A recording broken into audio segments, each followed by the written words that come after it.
নমস্কার, আমি ইন্সপেক্টর পার্থপ্রতিম রায়। আজ ইংরেজির 5/12/2025 তারিখে চাপড়া থানার ভারপ্রাপ্ত আধিকারিক হিসেবে দায়িত্ব নিলাম।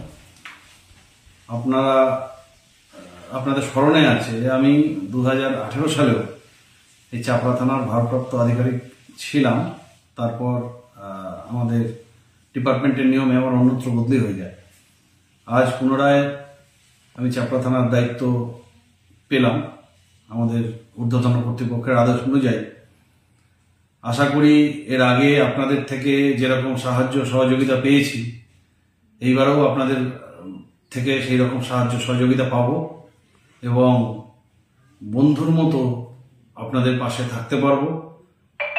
সমস্ত আইন শৃঙ্খলা সংক্রান্ত ক্ষেত্রে আমাদের যেটা দায়িত্ব আছে সেটা আমরা নিশ্চয়ই পালন করব। দলমত নির্বিশেষে তার ঊর্ধ্বে উঠে আমরা সমস্ত পালন করব। আপনাদের কাছে পূর্ণ সহযোগিতা আশা করছি এবং আমি আশা করি চাপড়া থানা আপনাদের সহযোগিতায়, বিশেষ চাপড়াবাসীর সহযোগিতার মাধ্যম দিয়ে খুব সুন্দরভাবে আইন শৃঙ্খলা রক্ষার কাজ করতে পারবে। আপনাদের সাহায্য আমরা একান্তভাবে কামনা করি এবং আপনাদের সহযোগিতা আমরা প্রার্থনা করছি। নমস্কার।